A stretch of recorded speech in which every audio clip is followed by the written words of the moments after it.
Bienvenue dans le podcast Femme Kachayeko, un podcast féministe, décolonial et intersectionnel qui s'intéresse à la place de la femme dans les sociétés ultramarines. Et aujourd'hui, dans l'épisode 9, nous allons parler du rapport entre le corps nu, en tant que modèle vivant avec Sonia, notre invitée. Salut Sonia. Bonjour. Ça va, tout se passe bien? Ça se passe bien, en confinement, tranquillement. Je m'occupe bien, c'est l'essentiel, les journées passent. Tant mieux. Alors du coup, je voudrais que tu te présentes, à savoir qui es-tu, qu'est-ce que tu fais et depuis quand tu fais cette dite chose qu'on va aborder. Ok, alors bonjour, je m'appelle Sonia Sbinden. Sur les réseaux sociaux, je suis plutôt connue sous le nom de sonia.hibiscus. C'est mon nom d'artiste en tant que modèle photo, plus précisément dans la photo de nu. Voilà. Pardon. Tu fais ça depuis combien de temps? Alors, de la photo, j'en fais depuis très longtemps. J'ai commencé mes premiers autoportraits et aussi des shootings avec mes amis quand j'étais à peu près au lycée, on va dire, j'avais 15 ans. Et ça me plaisait beaucoup de poser, ça m'a permis de créer un super rapport avec la photo et créer un joli rapport avec mon corps aussi. Et j'ai commencé le nu quand j'ai eu 18 ans. Quand j'avais vraiment l'âge légal pour poster mes photos sur Internet. Et, important. C'est important. Non, mais c'est super important, vraiment. C'est aussi un bon âge pour avoir le recul sur ce qu'on fait de son corps, je pense. Et mon premier shooting officiel, entre guillemets, on va dire, avec un photographe, ça a été, je pense, il y a 3 ou 4 ans. J'ai 23 ans, donc ça devait être quand j'avais 19 ans. Voilà. Et alors du coup, on va rentrer dans des questions un petit peu plus spécifiques, mais du coup, tu es une femme racisée qui fait du modèle vivant nu en France, en tout cas pour le moment.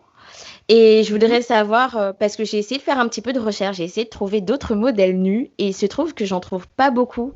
En tout cas, pas beaucoup de femmes racisées, j'en trouve beaucoup de femmes blanches, et je voulais savoir si Est-ce que dans cette... Enfin, là, je rentre vraiment dans le dur. J'aurais peut-être dû laisser un petit peu plus de questions faciles. Mais dans ce rapport-là, du fait que tu viennes notamment des îles, est-ce que ton corps est beaucoup plus exotisé comparé aux autres modèles? Est-ce que tu te retrouves forcément à devoir faire des shoots parce qu'on va se référer à ta couleur de peau, à tes origines, ou en fait, c'est quand même un monde assez transparent à ce niveau-là? Est-ce que le nu est le nu? Ou est-ce qu'on se réfère souvent à qui tu es en tant que femme des Antilles, en fait?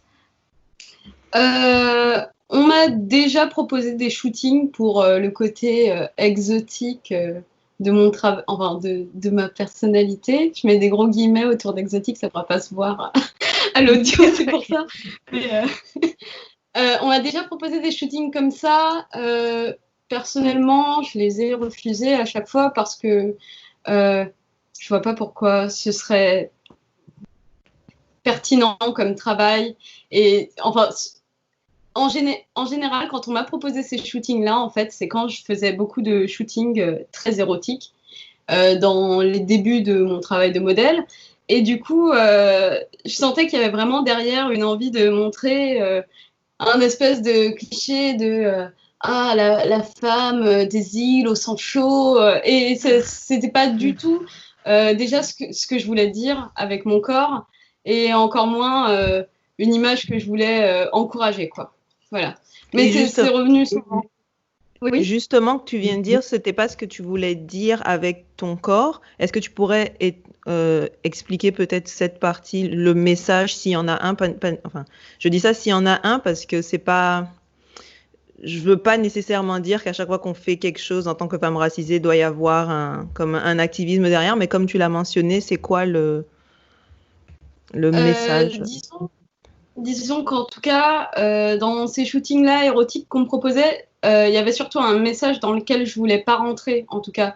Il y avait une manière de mettre en avant la femme racisée qui ne me convenait pas. Et c'était surtout aller à l'encontre de ce message-là que de dire un autre message. Oh mon Dieu, c'est dit bizarrement. Désolée. Non, c'était Non, juste non, pour ne mais pas aller dans ce sens-là, en fait, de ne pas servir cet idéal. Ben, en fait, cet imaginaire colonial, tout simplement, hein, de la femme, C'est ça. de la femme fétichisation, exotique. Exact. etc. Et du Ouais, parce- tokenisme aussi. Et le Hein. quoi? Le Qu'est-ce que t'as dit? tokenisme, quand on est un token. C'est quand on est la seule personne noire qui représente toute la machin, la seule femme des Exactement. îles qui représente toutes les femmes des îles. Et évidemment, les femmes des îles Ouais. sont très sexuelles et fétichisées. Donc, ouais. Carrément. Et Et- surtout, oh, oui, Non, non, pardon. vas-y. En fait, c'est clairement toi qui as la parole. Nous, on est là pour poser des questions, t'en fais pas. Non, non, la parole. Mais oui, quelque chose dont je me suis rendu compte, c'est que souvent, pour ce genre de projet où on cherchait à m'érotiser dans une sorte de cliché de femme racisée, c'est que on mettait souvent en avant des choses qui font partie de mon trait de caractère et de ce que je véhicule dans mes photos, c'est-à-dire une certaine espièglerie, une joie de vivre, quelque chose d'un peu mutin, qui est un univers que je cultive beaucoup également. Mais en fait, j'ai l'impression que beaucoup de photographes, beaucoup de personnes, en tout cas les followers aussi, se raccrochent beaucoup à cette image et passent totalement quelle est l'expression mais ne voit pas du tout en fait que chaque femme racisée et chaque femme de manière générale est totalement multiple et ne s'enferme pas dans la seule vision dans laquelle tu la fantasmes. Et moi justement ça a été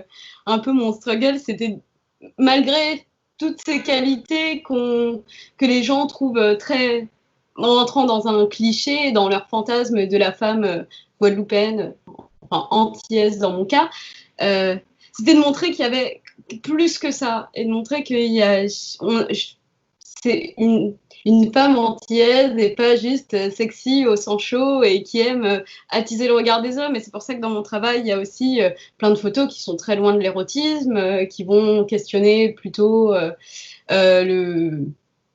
rapport plus abstrait au corps, qui vont aller questionner la solitude, d'autres choses comme ça. Voilà, c'est tout. Et donc, est-ce que Mais tu te oui, sens est-ce que tu sens que tu dois, comment dire, est-ce que tu as senti que tu devais à un moment plaire à ton audience, entre guillemets, ou est-ce que cette réflexion, parce que tu dis que tu voulais pas en fait rentrer dans le cliché, mais est-ce que c'est en étant le cliché que tu t'es rendu compte que tu voulais plus l'être, ou est-ce que depuis le début tu t'es dit je ne veux pas me positionner comme ça en fait, et je refuse que vous, comment dire, de plaire à votre imaginaire, tu vois ce que je veux dire? Plutôt que... Non, dès le début, après, quand j'ai commencé à être modèle, j'avais pas autant de recul que là où j'en suis actuellement par rapport à toute cette activité.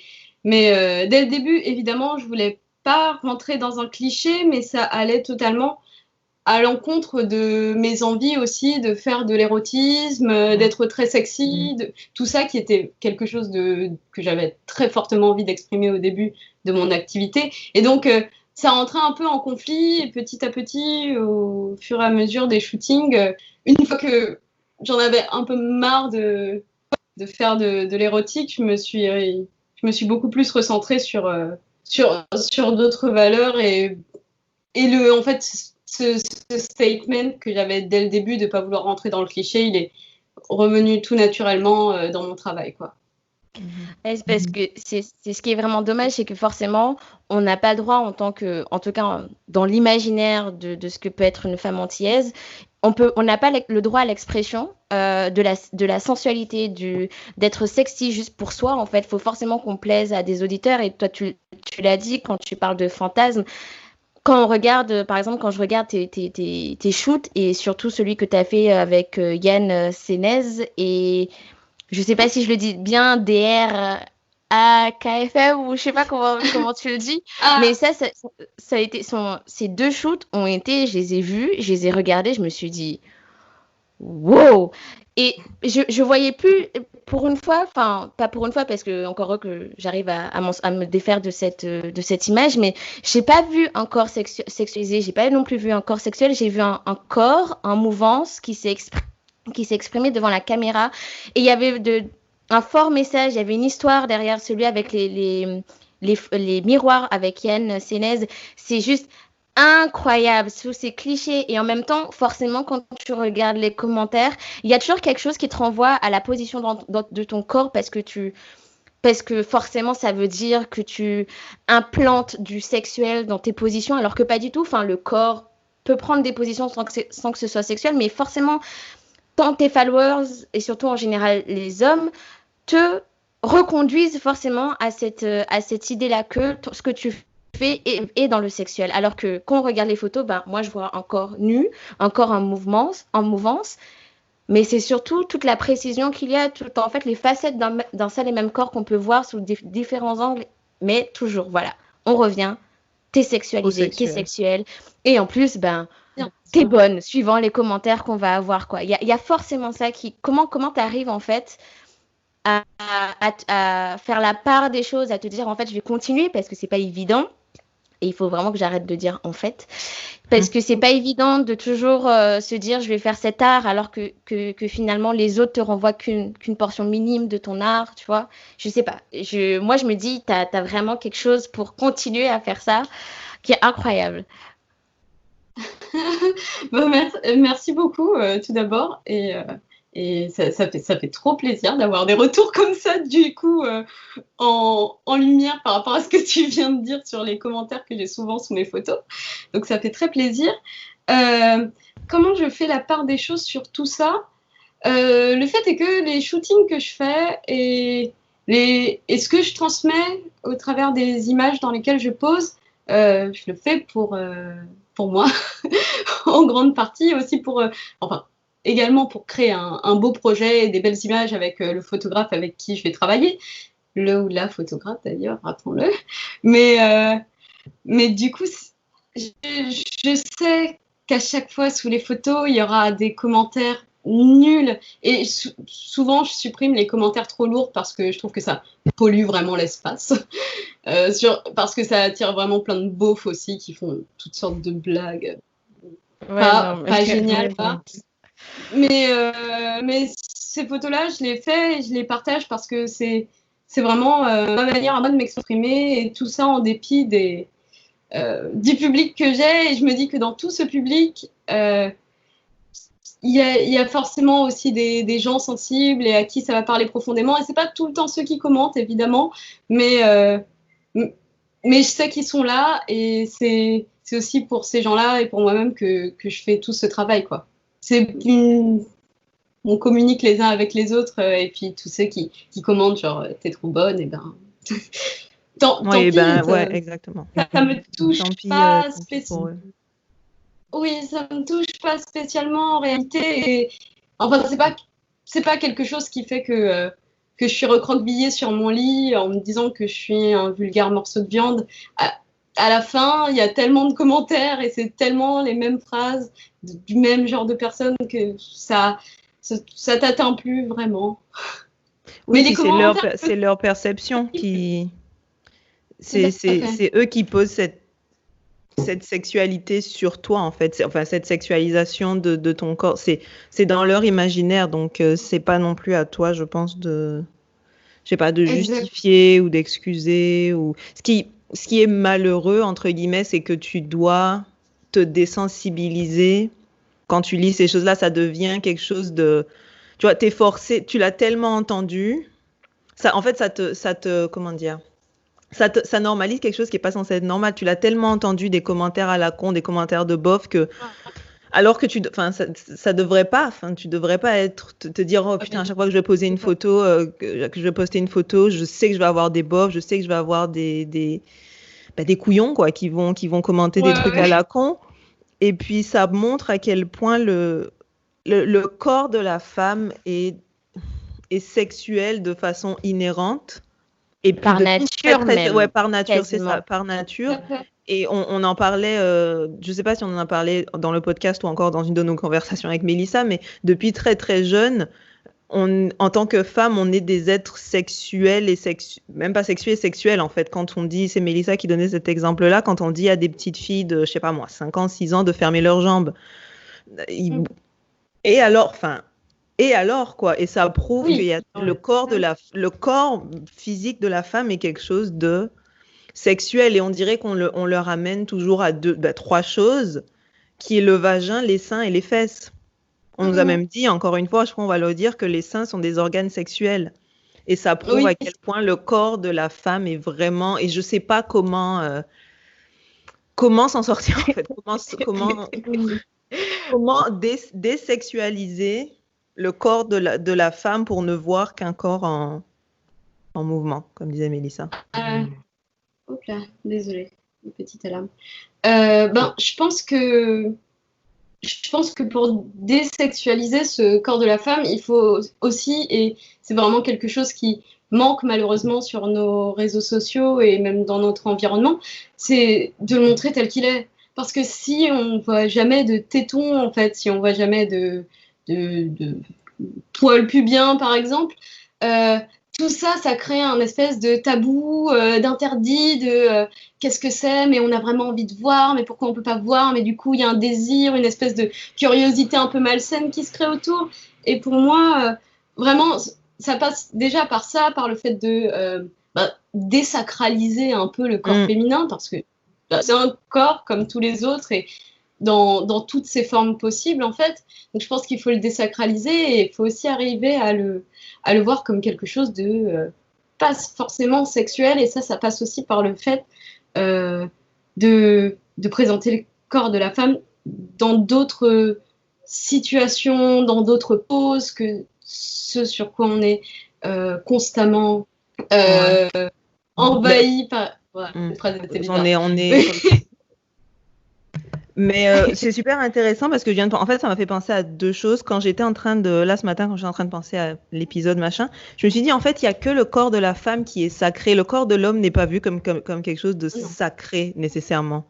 Il n'y a que nous qu'on projette dans cette sacralisation de notre corps, en fait. Et puis, quand tu disais que ça crée tous ces tabous, toute cette curiosité, parce qu'en fait, on a l'impression que seul l'homme peut voir ces choses-là quand on parle de vagin, de téton, de poils pubiens, parce qu'en fait, ces choses-là ne sont montrées. On les a, on dirait, que pour les montrer à l'homme. Donc, du coup, il n'y a que l'homme qui détient, en fait, ce discours sur nos voilà, ce droit d'en parler, ce droit de le montrer, comment il le voit, parce que du coup, on n'est pas du tout en contrôle.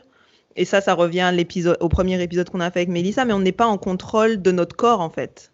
Non, parce qu'il n'y a que l'homme qui le voit, parce qu'on se déshabille, n'est-ce pas, et toutes ces choses qu'on a sur notre corps, n'est-ce pas, ça n'appartient, ce n'est que pour lui. Hein, la seule raison pour laquelle on a deux seins, la seule raison pour laquelle on a un vagin, c'est pour les hommes. Et donc, du coup, ça les laisse maîtres du discours, en fait. Et Vas-y. Et de ce qu'on peut faire avec aussi. C'est-à-dire que ça crée aussi des méga limites sur qu'est-ce qui est censé rentrer dans tu es une femme, dans tu es une femme désirable, dans plein de choses qui nous définissent ensuite super intrinsèquement et qui nous pourrissent un peu de l'intérieur sur notre estime de nous-mêmes, sur plein de choses comme ça, en fait, je trouve. Et je vais juste rebondir sur ce qu'a dit Solène sur la sacralisation du corps. Et je vais faire référence à... alors, je ne sais pas si c'est un essai ou... Enfin, une œuvre qui s'appelle La matrice de la race. Du coup... alors là, d'un coup, de Elsa Dorlin, j'ai eu un trou de mémoire où elle parle en fait de la sacralisation du corps féminin en passant en fait par la sacralisation de l'image de la mère. On est sacralisé parce qu'on est mère avant d'être femme. Et où on est femme pour devenir mère. Donc forcément, lorsqu'on parle du corps, on parle en fait de ce qui est inviolable, de ce qui est intouchable parce qu'on est mère. Lorsqu'on est mère, les seins doivent être cachés parce que c'est ce qui va permettre à l'enfant de se nourrir. Moi, j'ai jamais compris cette idée de foutre un tissu sur le gamin qui tète au sein de sa mère, quoi. Enfin, je veux dire... Je pas compris non plus. Je ne comprends pas. Et c'est ça, en fait, c'est forcément des rapports qui ont été mis en place, mais dans une structure, là, quand elle en parle, on est au 18e siècle. Je crois que ça commence à sacrer. Ouais, il est très condensé, cet ouvrage, mais super intéressant. J'ai du mal à le lire parce qu'il est très... Enfin, il faut avoir dur, il est dur. Ouais, c'est exactement. Mais du coup, c'est ça, c'est que ça introduit comment, en fait, comment est vu le corps au fil des siècles et comment en fait on passe par ça. Et forcément, lorsqu'on parle des femmes, on parle de se cacher. Et se cacher est une spécialité des Antilles malgré tout. Je sais que pour les métros, allez, on n'aime plus ce terme, mais bon, on est dans un podcast décolonial, donc appelons un cochon. Donc les métros voient les Antillais, voilà, comme des corps quasiment nus ou presque, parce qu'en fait, on est toujours en maillot, d'où le fait que par exemple, quand les touristes sont à la plage, et ben tu les vois dans le centre-ville en maillot. Alors que tu as envie de dire, ben ouais, mais en fait, c'est pas. Mais c'est ça, du coup, il y a forcément cette image qui revient qu'on est toujours à moitié à poil, où on baise tout le temps. On a toujours envie de ken, on s'en lasse pas. Et forcément, qu'on est en Guadeloupe, nous, en tant que femmes, eh ben, l'éducation sexuelle, on le dit jamais trop souvent, donc on le répète, est quasi inexistante, que ce soit à l'école, que ce soit par nos parents ou par nos proches, on ne sait jamais rien. Et quand on est une femme et qu'on veut se dévoiler parce qu'en fait, on voudrait aimer son corps, ben on peut pas, on reste toujours dans la sacralisation. Et en tant que modèle nu, quand je regarde, je pense à ton processus, qui a été de mettre en place tes photos. Je pense à ce que ça a dû être aussi pour tes proches. Et ça m'énerve. Et je l'ai dit à Solène avant qu'on commence l'épisode, ça m'énerve de devoir dire qu'est-ce que tes proches en pensent. Mais parce qu'on est dans une... C'est ça. Parce qu'on est dans une société familiale où bah forcément tes proches ont un droit sur ce que tu fais avec ton corps quand tu es une femme. Ça pose énormément de questions. Même pas, ils ont un droit, c'est aussi, ça me rappelle les sociétés asiatiques, en fait, où il y a beaucoup cette notion d'honneur, tu sais, où quand tu dois sauver l'honneur de ta famille. Exactement. Et il y avait cette métaphore où l'honneur de la famille, c'est comme un verre d'eau, et quand tu y lâches comme une goutte d'encre ou quoi que ce soit, tu pourris l'honneur de ta famille, en fait. Voilà. Et donc, c'est aussi très proche de ça, en fait. Chaque femme, enfin, chaque personne, mais en tout cas, chaque femme doit respecter l'honneur de la famille. Donc, ce serait intéressant, dans ton cas, de savoir, genre, comment ça s'est... Voilà, quoi. Qu'est-ce qu'il y a eu Comment ça se passe? Chaque personne prend une grande respiration, genre... Alors, comment ça se passe au niveau de ma famille et de mes proches? Alors, je commence par la partie super fun et la partie super positive. Du côté de mes proches, en tout cas, mes amis et mon copain, ils sont et j'ai beaucoup d'amis qui sont de Guadeloupe aussi, donc il y a de tout, on va dire. Et ils sont super, ils sont vraiment d'un grand soutien, et ça, c'est super bien, et ils apprécient mon travail, et ça, c'est super encourageant. Au niveau de ma famille, oui, j'ai vite fini sur la partie positive. c'est juste chouette et on s'en réjouit, ok. Mais au niveau de ma famille, j'ai dû attendre un peu de temps avant de faire mon, entre guillemets, coming out en tant que modèle. Je crois que c'était il y a 2 ans, donc 2 ans après avoir commencé mon activité de modèle, quoi, que j'ai dû commencer à en parler à ma famille, et ça a été un peu précipité malgré moi. Alors, il y a eu 2 événements. Le fait est que, premièrement, j'ai été interviewée par l'Express pour leur rubrique sexo, pour leur parler de mon travail. Et le problème est que l'article était très volontairement axé sur un côté sexualisé de l'activité de modèle. Donc, l'article n'est pas vraiment sorti comme je le voulais. Beaucoup de ce que j'ai dit a été paraphrasé, mais ma famille est tombée dessus. Et forcément, enfin, ça veut dire que des gens de ma famille lisaient la rubrique sexo de l'Express. Et c'est assez drôle. C'est assez drôle parce que moi-même, je ne la lis pas. Et aussi, il y a eu une publication d'un livre d'art d'une photographe qui s'appelle Mathilde Biron, pour qui j'ai beaucoup shooté. Et je faisais la couverture, et ce livre s'est retrouvé en top des ventes de la Fnac pendant 2 Noëls, là. Et du coup, ben, forcément, ils sont tombés dessus. Et donc, il a fallu aborder le sujet. Et j'ai eu des avis très, très différents. Une bonne partie de ma famille m'a dit, enfin de ma famille proche en tout cas, m'a dit en gros, ok, mais moi je l'aurais pas fait. Je sais pas si tu te rends compte du risque. Vraiment, moi j'aurais jamais osé. Et je sais que ça se voulait bienveillant dans le fond, mais que ça se voulait un peu dans le jugement aussi, genre. Oui, mais c'est intéressant parce que c'est comme s'ils voyaient pas ta carrière comme une finalité, parce que quand ils parlent de risque, ça veut dire que c'est comme si c'était une phase de ta vie, quoi. C'est genre, oh, t'imagines si ton employeur dans 2 ans mais juste, c'est mon travail, donc j'espère que, genre, oui, si je travaille pour moi et si je veux travailler avec des photographes, j'espère qu'ils vont tomber sur mes photos. Et c'est cette vision que quand une femme montre son corps, ça peut pas être pour son propre plaisir, ça peut pas être pour pour sa propre profession, pour son propre développement professionnel. Et c'est une phase en fait. C'est une phase de ta vie. Oui. Et puis à un moment donné, tu vas en sortir, tu vas en avoir marre, et puis le jour où tu devras pointer à Pôle emploi, comme si enfin bon, bref, on peut partir loin dans cette discussion, dans cette discussion-là, mais je vois vraiment la guadeloupéanité dans ce sens de oui, ok, c'est sympa, tu fais ce que tu veux, mais elle a fait des oui, j'ai fait des guillemets. C'est j'aimerais te prévenir du risque de montrer ton corps, et c'est intéressant parce que ça rappelle l'inconscient de ces risqués. Exact. Oui. C'est la personne qui montre son corps, mais on dirait que montrer son corps, c'est risqué. Et ça revient à ce que tu disais, Mélissa, parce que j'ai pris une note. Cette affaire de cacher son sein pour allaiter l'enfant, moi, c'est quelque chose que pourquoi ? Et en fait, c'est parce que les seins sont vus comme quelque chose qui peuvent attiser et qui peuvent exciter.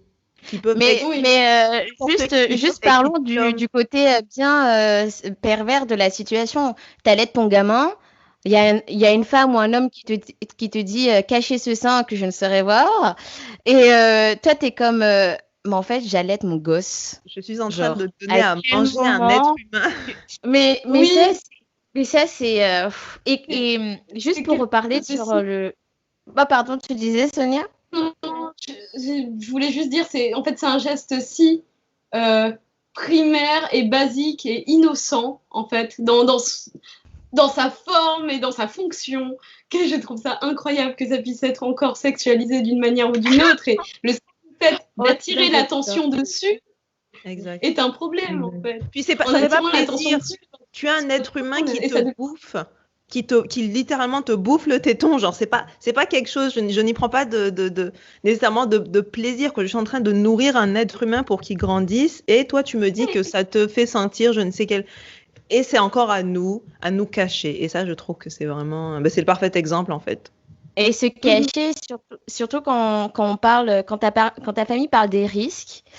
Alors moi ce que je vois c'est forcément des risques je vais le dire autrement. Les risques, on parle de photos nues en Guadeloupe, ou en tout cas partout ailleurs, mais surtout en Guadeloupe, je pense que tout le monde a vécu avec des filles qui se faisaient prendre en photo, les photos sont publiées sur Internet sans leur consentement, et ces meufs-là, soit on n'entend plus jamais parler, parce qu'elles sont exilées dans un autre coin, soit elles sont parties, soit en fait, elles font tellement elles rasent tellement les murs pour pas qu'on les reconnaisse que... Et quand on parle de risque, quand elle parle de risque, moi j'entends ça. J'entends, non mais attends, quelque chose va arriver parce que tu as fait ces photos. Et ça revient toujours, et je pense qu'un jour on va forcément aborder cet épisode avec quelqu'un de spécialisé sur sa problématique, mais ça revient toujours au fait que ce soit, comme a dit Solène, c'est à nous de trouver la solution. Alors même dans ton cas où tu publies de façon tout à fait consciente, parce que c'est ton métier, parce que tu adores ça, il y a forcément un risque, et tu as envie de leur dire, mais c'est pas moi qui crée le risque, en fait. Moi, je suis là, mais c'est ça, c'est pas moi qui crée le risque. Le risque, ça va être l'autre, ça va être la personne qui pense qu'il va pouvoir m'atteindre, parce qu'en fait, quand je suis nue, je n'ai plus de droits, parce que selon vous, lorsque je suis nue, je n'ai plus d'honneur, donc plus respectueuse, donc etc., etc. Donc vous pouvez faire tout ce que vous voulez, et c'est ça, moi, qui m'interpelle. Quel est le risque ? Expliquez-nous, parce que le risque ne vient pas de nous.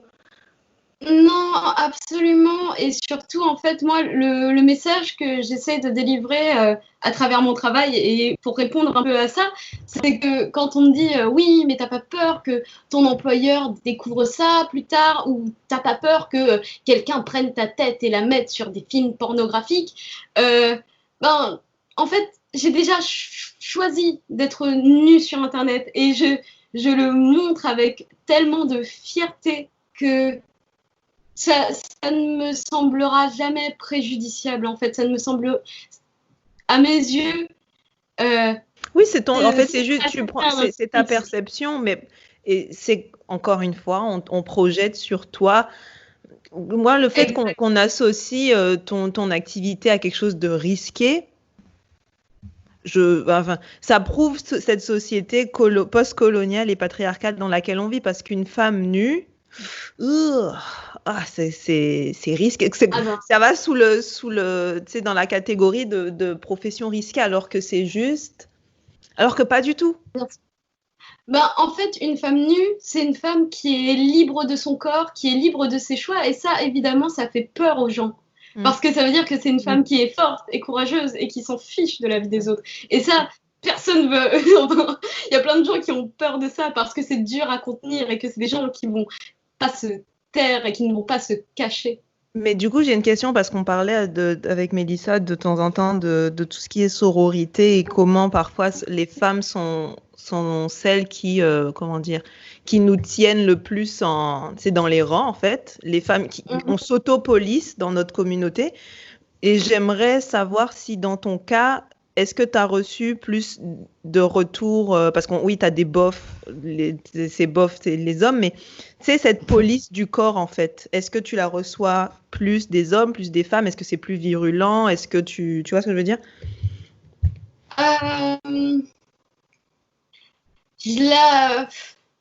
Comment dire? Attendez, je réfléchis 2 secondes. Pas de souci. Pour poser un peu les choses dans ma tête et pour remonter dans ma mémoire. C'est-à-dire qu'il j'ai eu quelques interactions assez marquantes et surtout inattendues. Par exemple, en tout cas, pour rebondir sur ce que tu disais sur le fait que les femmes, même entre elles, peuvent un peu s'enfermer là-dedans. C'est que quand je suis revenue en Guadeloupe cet été pour voir ma famille, etc., profiter de l'île que je n'avais pas vue depuis 4 ans, quoi, je suis passée voir ma professeure de danse et sa fille. Et c'est une professeure de danse qui me tient beaucoup à cœur parce que c'est quelqu'un qui m'a, pendant 10 ans, peut-être pas 10 ans, peut-être un peu moins, mais pendant plusieurs années, en fait, j'ai fait de la danse avec elle et plein de danses différentes, du dancehall, de la samba, du modern jazz. Enfin, ça m'a vraiment aidée sur l'expression de mon corps et sur... Et elle nous a toujours tenu, à nous, ses élèves, un discours de femmes fortes, de femmes assumées, du fait d'être sexy et que c'était quelque chose qui était bien à revendiquer aussi et qui permettait un certain empowerment. Et quand je suis revenue la voir pour lui faire un petit coucou dans sa salle de danse, j'ai eu un droit à toujours ce même petit discours de « Ah, mais oui, j'ai vu que tu faisais des photos. Bon, tu sais que c'est pas génial. » Et c'était vraiment la dernière personne de qui je m'attendais à entendre ça, en fait. Parce que c'est quelqu'un qui m'a toujours prôné l'inverse. Et sa fille également, avec qui j'étais très proche quand je faisais encore de la danse.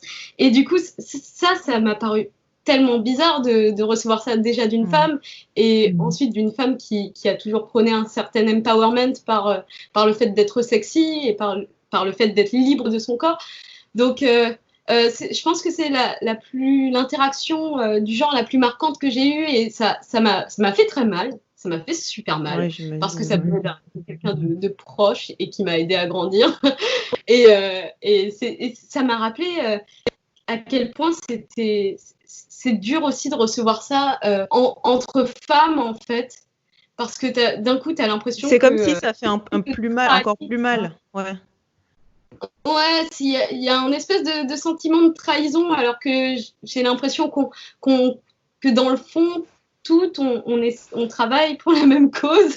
Et donc, c'était un peu douloureux. Après, c'est passé. Bon, mais voilà. Et pour poursuivre. En tout cas, du côté des hommes, il y en a très peu. En tout cas, en fait, les gens en général qui m'écrivent sur Instagram, c'est souvent pour faire des compliments. Donc, j'ai rarement des commentaires de gens qui me disent de cacher mon corps. C'est arrivé, enfin, des commentaires ou des messages, c'est arrivé certaines fois, mais souvent, c'est des personnes que je connais pas, donc ça ne m'atteint pas trop.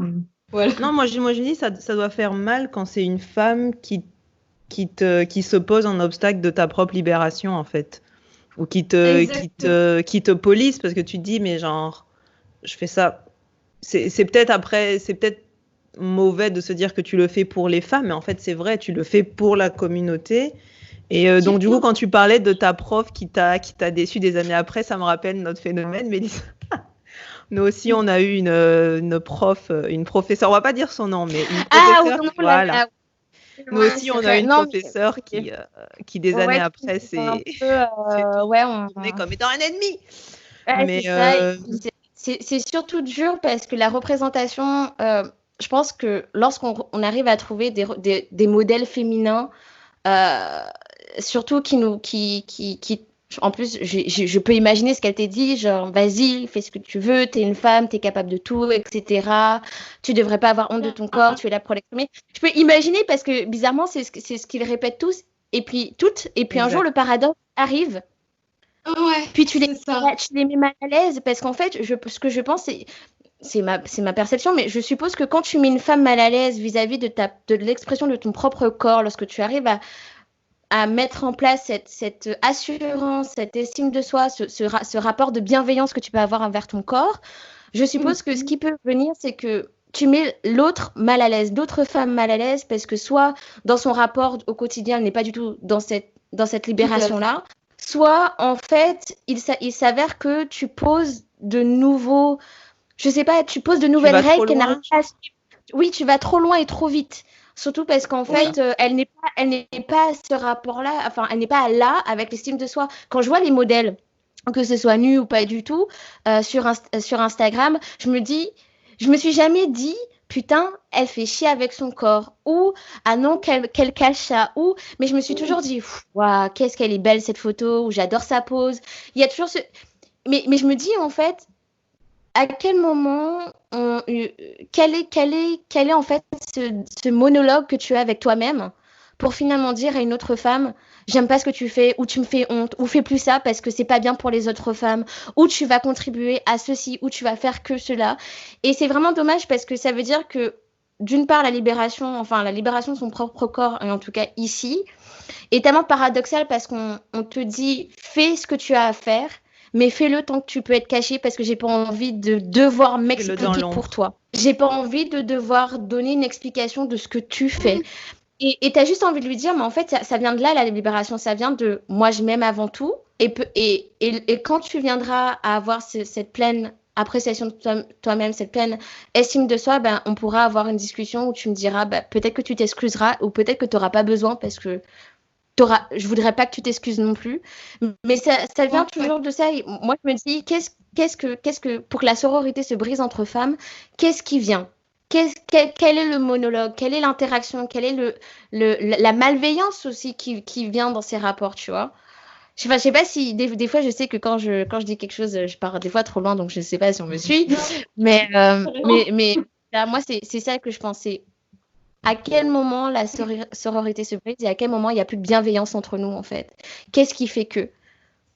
Ben, je pense que c'est parce qu'on est tous inconsciemment, comment dire, on est tous inconsciemment, on est tous conscients du danger. C'est un peu paradoxal, mais parce qu'on sait à quel point la société peut être violente, parce qu'on l'a vu, on l'a vécu, violente à plusieurs niveaux, violente de façon physique et violente aussi de façon mentale, en fait. Et je pense qu'on a toutes, d'une manière ou d'une autre, de par nos mères, nos grands-mères. Moi, je crois vraiment au traumatisme, au traumatisme transgénérationnel qui se passe de génération en génération dans nos corps, dans nos os, dans nos esprits, tout ça, etc. Ouais.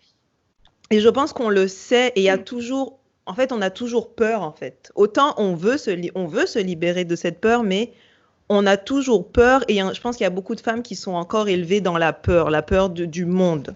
La peur de ce qui peut nous arriver quand on va dans le monde. Donc on aimerait que tu te libères, mais on sait à quel prix. Quel est le prix de cette liberté? On sait que tu peux littéralement crever en essayant de te libérer. Donc, c'est genre... Ah, tu vois? Moi, je pense qu'il y a de ça. Et surtout, je pense que, en tout cas, dans enfin, de ce que j'ai vu en Guadeloupe, et je pense dans les Antilles plus généralement, on a ce rapport super étrange par rapport au corps de la femme, où on va à la fois, en fait, ça va être à la fois un tabou et quelque chose d'ultra libéré et montré. Et je pense que ça, c'est quelque chose qui perd aussi beaucoup de femmes les unes par rapport aux autres, parce que les repères et les limites que chacun se met sont tellement brouillés que tu sais plus exactement enfin, je ne sais plus où je veux aller avec ma phrase. Non, genre tu sais plus où te placer en fait, parce que c'est vrai, on est dans une société très chrétienne et très prude, soi-disant, mais de l'autre côté, c'est hyper sexualisé, c'est nos chansons, alors notre genre musical favori, cette affaire de bouillon là, qui nous pousse. On va mettre des guillemets aussi à non, favori. Mais c'est même pas des guillemets, c'est tellement de l'ironie, c'est absolument, c'est une, non, mais c'est une abomination. Mais tu sais, cette hypersexualisation en fait de la femme d'un côté, mais aussi tu dois être prude, mais aussi tu dois être sexuelle, mais aussi pas trop parce que du coup, montrer son corps c'est pas bien, mais encore si tu montres pas ton corps t'es trop. Enfin, c'est complètement genre. Et puis il y a des saisons. Et surtout, j'ai l'impression. Pardon. Tout ce que il y a aussi des saisons dans lesquelles tu peux montrer ton corps et des saisons où tu ne le peux pas. J'ai souvent entendu le carnaval et les grandes vacances sont les saisons où tu peux montrer ton corps et tu as juste envie de dire mais c'est intéressant. Ouais. Sauf que pas pourquoi on devrait être limité. Donc c'est ça, il y a tellement d'exceptions dans les règles qu'on se demande même si on. Enfin, pourquoi on ne devrait pas abolir ces règles finalement et pourquoi on ne devrait pas juste être. Mais bon, c'est. Ça fait peur, je pense. Parce que comme Sonia elle a dit, après on est. Si on abolit ces règles-là, ça veut dire qu'on est libéré. Et une femme libérée, une femme confiante et libérée, c'est quelque chose qui fait littéralement peur parce que c'est une femme qui vit dans son pouvoir et ça, on ne veut pas qu'une femme racisée ait du pouvoir. Oui, et dernier truc aussi, je pense, au niveau de à quel point on peut se polisser entre femmes, je crois qu'il y a aussi beaucoup ce rapport d'image que tu montres au public et de personne que tu es, et des choses que tu fais dans un cercle plus privé et plus intime, entre guillemets. Et j'ai l'impression que beaucoup de femmes réagissent très mal au fait que le public et l'intime soient mêlés, donc malheureusement dans la photo de nu comme beaucoup vont l'interpréter et ça aussi c'est très dommage parce qu'en fait je trouve que ça alimente encore cette espèce de tabou sur le corps des femmes et du fait que en fait tu ne peux zut, je perds tout le temps mes mots, désolée, je vais retrouver le fil de ma pensée, mais désolée, c'est pas facile comme exercice. Mais je trouve qu'il y a quelque chose que l'intime devrait rester intime et que. Oui. Mais je pense que ça vient dans la sacralisation aussi, parce que, comme on a dit tout à l'heure, dans la sacralisation du corps, tu ne dois pas le montrer au public. Ton corps nu est censé être dans un espace intime et même pas avec toi-même, avec un homme. Avec un homme, tout à fait. Je veux dire, même l'espace, ça on en parlera, mais l'espace de la masturbation, on l'entend très peu, quoi. Que la masturbation féminine, en tout cas ici, est donnée. Enfin non, le corps nu est dans l'espace de la chambre à coucher avec un homme. Ne parlons même pas si c'est avec une femme ou si c'est avec plusieurs. Hein, ça, on veut pas le savoir. Mais c'est ça, c'est très hétéronormé. Et tu dois pas t'en défaire. Donc je pense qu'il y a aussi cette connotation et La conversation est tellement intéressante qu'on pourrait parler de tellement de choses, mais moi, c'est ça qui me dérange, c'est que encore une fois, ton corps n'est jamais ton corps. Il est sacralisé. Tu attends l'aval des autres. Il faut forcément que tu penses aussi à ton compagnon, parce que je suppose qu'on t'a souvent demandé aussi dans ta sphère sentimentale, ton mec, il accepte que tu fais des photos comme ça. Le mien, il l'aurait pas. Ou je voudrais pas que d'autres mecs voient des photos à la place du mien. Enfin, mais t'as juste envie de dire, ouais, mais en fait, c'est ça que vous comprenez pas, c'est que c'est un corps. Ouais. Et je suis plus que ça au passage, tu sais, genre. Oui, c'est ça, c'est ça, exactement. Et surtout, un corps nu ne devient sexualisé, pour moi en tout cas, que dans certaines conditions et dans certaines circonstances et dans une manière de le mettre en scène. Et souvent on me dit ah mais maintenant que tous les mecs t'ont vu nu sur Instagram, il y a plus aucune surprise pour le prochain. Et en fait, pas du tout, pas du tout, parce que déjà l'image que je montre de moi sur les réseaux sociaux est seulement celle que je veux montrer et celle que je valide entièrement. Et ensuite, mon corps, quand je décide totalement de le sexualiser, va prendre vraiment une autre forme que ce que je peux montrer sur Instagram. Et comme il peut être totalement désexualisé dans certaines photos que je montre aussi. Et en fait, c'est vraiment une question de contexte, et c'est pas gâcher la surprise. Contexte et d'intention. Pour moi, un corps est sexualisé quand il veut l'être, en fait. Mon corps est sexuel quand je veux qu'il soit sexuel, mais je peux être complètement nu. C'est comme, oh mon Dieu, Mélissa, quand on était à la plage à la Pointe des Châteaux, là, et le gars est venu te parler. Mélissa, elle a enlevé son haut de maillot, et il y a un gars, un vieux, oh mon Dieu, qui vient lui parler, mais d'une manière, et c'était juste genre, juste répugnant de la manière dont il nous parlait, et c'était parce que selon lui, elle était ouverte à recevoir commentaires et autres, et il pouvait lui parler, lui poser des questions et machin, et encore une fois, on n'a plus de droits. Exact. Et il y a trois choses dans ce que vous venez de dire qui m'interpellent. C'est d'une part, c'est que le discours il n'y a plus de surprise. C'est un discours qu'on entend très souvent lorsqu'on décrit les femmes comme étant des salopes ou des putes. C'est exactement le même discours. Parce que tu l'as trop fait, parce que tu as eu trop de partenaires, en fait, il n'y a plus aucun mec qui voudra baiser avec toi. Et dans ce discours, ce qui se vient de la... En fait, tu deviens sale, tu deviens indésirable et tu deviens surtout quelque chose dont on n'a pas envie d'être proche. Voilà. Qui perd sa valeur en quelque sorte. Exactement. Et puis, ce qui m'interpelle après, c'est dans l'idée parce que tu as mis, parce qu'en plus, on n'a pas eu le temps d'en parler, mais tu es autre que modèle. Tu es aussi, tu designes des sous-vêtements. J'avais vu ta collection d'ailleurs, il y a très longtemps de ça, mais je l'avais vu, j'avais trouvé ça incroyable. Alors, vous voyez, chères auditrices et auditeurs, je suis une très grande fan.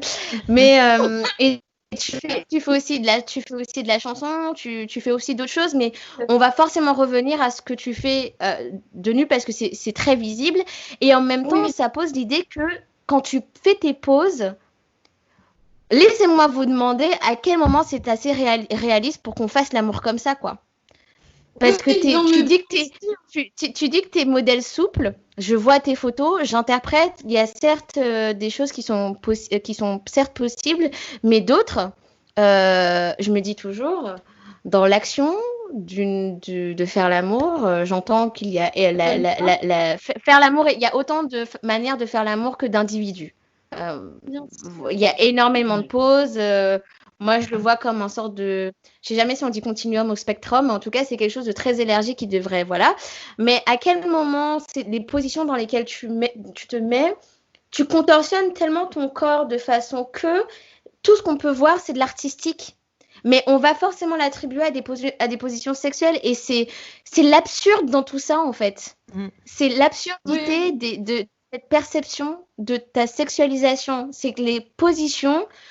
sont artistiques, sont de la souplesse, du contorsionnisme, mais parce qu'ils vont voir apparaître un bout de sein, 2-3 tétons, et puis voilà, c'est forcément des positions sexuelles. Et enfin, moi, je me dis toujours, mais Je voudrais pouvoir me dire que je vais faire ça pendant 30 minutes, changer comme ça. Enfin, je dis pas que c'est impossible, mais je dis juste que on voit tellement que le corps ne peut avoir de position que de position sexuelle. Mm.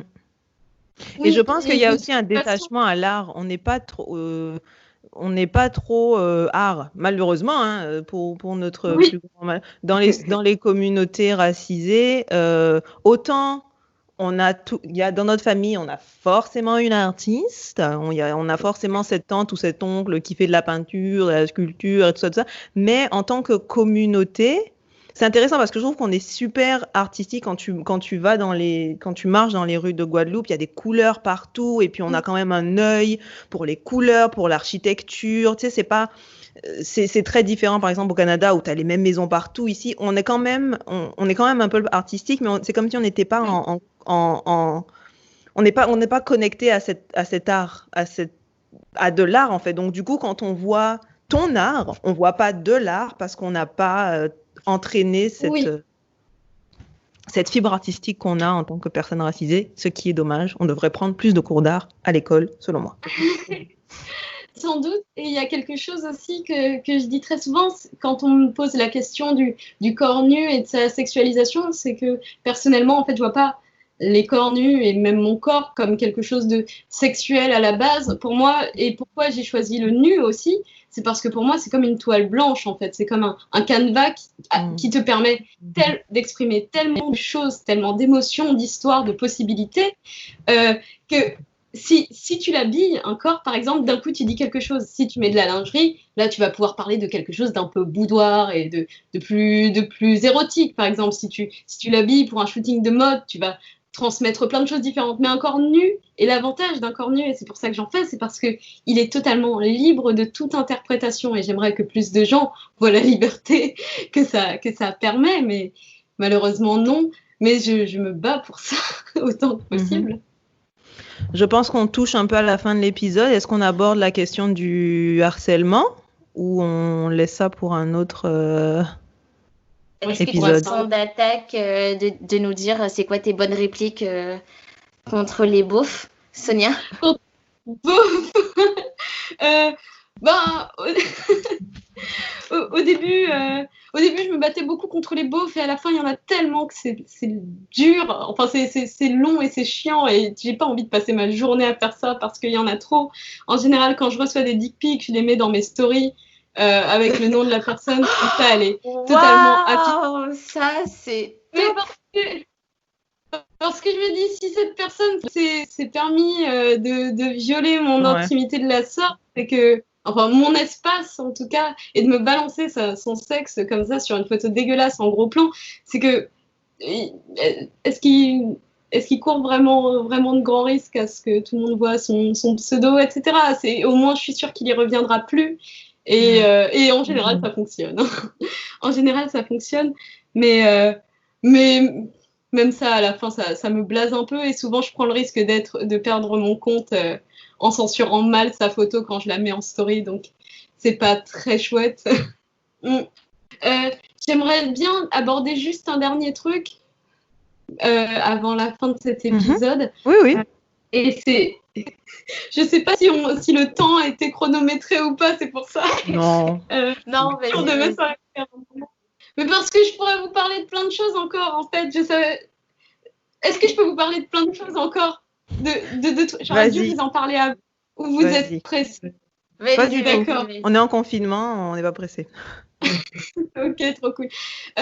Première chose dont je voulais parler, c'est que sur Instagram, malgré tout ce qu'on a dit, du fait de désexualiser le corps, etc., il y a quelque chose qui m'amuse beaucoup, justement, c'est aussi de jouer avec les codes du corps sexualisé et de les détourner souvent dans mes stories. Je fais plein de stories où je joue beaucoup avec la censure, où je vais d'autres stories où je vais faire de la pole dance sur des barres de métro. Et en fait, je trouve ça important aussi de rendre le côté sexy moins sérieux et moins grave. Et je trouve que c'est super important de remettre de la légèreté dans le fait d'être sexy ou dans le fait d'être désirable, parce que sinon ça devient un sujet super pesant et ça crée plein de polémiques, alors que le montrer comme quelque chose de juste simple, espiègle, accessible, je pense que ça joue aussi dans le fait de créer un certain empowerment autour et de montrer que c'est pas si grave en fait d'être sexy, c'est pas si grave de se montrer nu, c'est quelque chose dont si on peut se permettre de jouer avec, c'est que c'est pas mal de le faire, voilà. Ouais. Vas-y. Oui. Ok.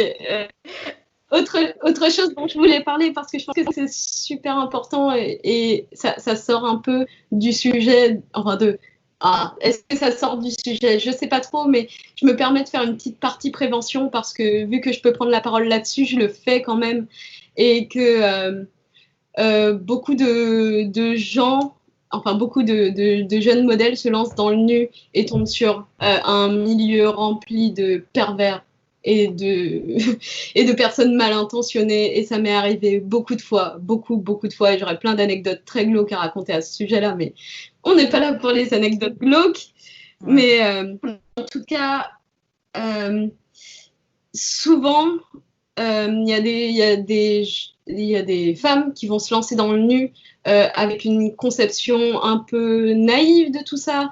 Ça va être pour elles pour plein de raisons, par exemple pour se sentir bien dans leur corps, pour se sentir désirable, ce qui sont des raisons totalement valables et très chouettes. Mais quand on commence, souvent on n'a pas beaucoup de recul sur les situations dans lesquelles on se met en shooting, sur notre consentement à faire certaines choses. Et désolée, je fais vraiment le point prévention. Super. Non. Manière, cette affaire de photographe, c'est une question que je voulais aborder. Tu sais, quand t'es, parce que le milieu de la photographie, c'est quand même un milieu qui est dominé en grande majorité par les hommes. Et donc, ça aurait été d'aborder, parce que c'est sûr qu'il y a des mauvaises expériences et comment ça se fait. Donc, c'est parfait que tu discutes de ça. Trop cool. Justement, je pense que, et je parle par rapport à mon expérience, parce que c'est ce qui s'est passé dans mes premiers shootings.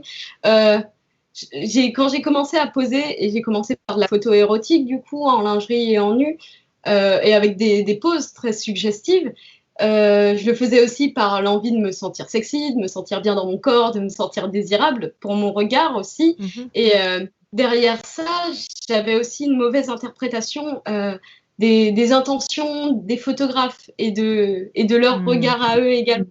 Et ce que je veux dire, c'est que il faut... Et c'est pas facile sur le moment pendant un shooting parce que tout se passe très vite et que on peut être très rapidement amené à faire des choses qu'on n'a pas envie de faire si on y regarde sérieusement. Et des fois, on peut être... Quand on est modèle, ça peut être très angoissant parce que souvent, en fait, on est enfermé dans un endroit qui est parfois le studio du photographe ou chez lui. Donc, on est enfermé à clé dans un endroit clos avec quelqu'un souvent de plus grand et plus fort que nous.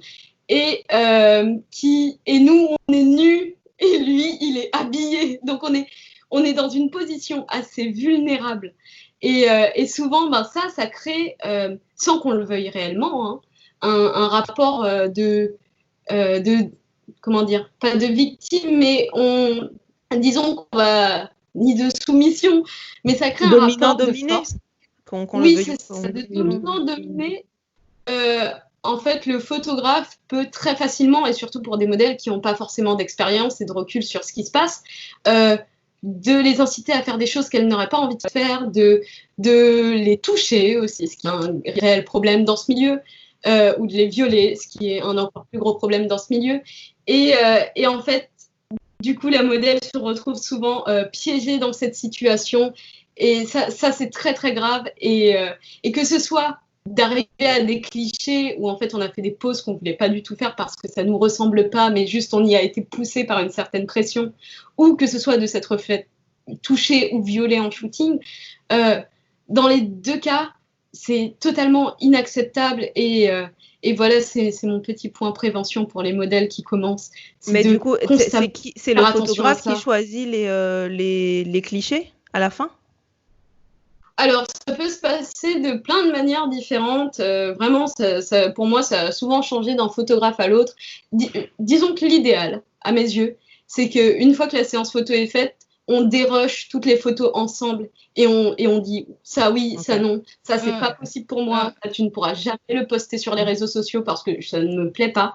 Ça, c'est l'idéal. Mais il y a aussi plein de photographes qui ne t'envoient jamais les photos ou qui les postent avant de te les avoir envoyées, donc tu n'as aucun droit de regard dessus. Il y a des photographes qui ne te font pas signer de droit à l'image. Ça, c'est un gros problème aussi, et il y en a énormément. Et il y a des photographes aussi qui vont poster des photos, même si tu ne voulais pas qu'ils les postent. Donc, ça peut être très compliqué, et encore une fois, pendant un shooting, ça peut se passer super vite. Et après un shooting, eh ben, en fait, tu rentres chez toi, le photographe, il est chez lui, et il a toute cette image de toi. Et ça, après, c'est très dur d'avoir un contrôle dessus une fois que tu n'es plus avec lui, et personne... La police n'ira jamais t'aider pour des photos que tu n'aimais pas qui ont été postées. Ça, non, mais jamais. Il faut peut-être, je pense qu'un conseil serait d'en parler à d'autres modèles, ne pas hésiter de demander, de poser des questions. Tel photographe, est-ce qu'il est respectable? Est-ce qu'il est...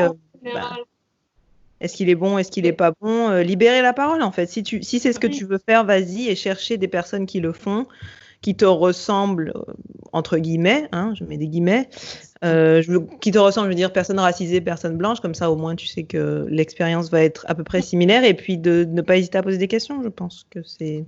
Oui, en général c'est ce qu'on fait entre modèles, on a des pages Facebook où on liste tous les photographes à éviter, où on se demande des conseils, genre j'ai vu que tu as shooté avec lui, comment ça s'est passé, etc.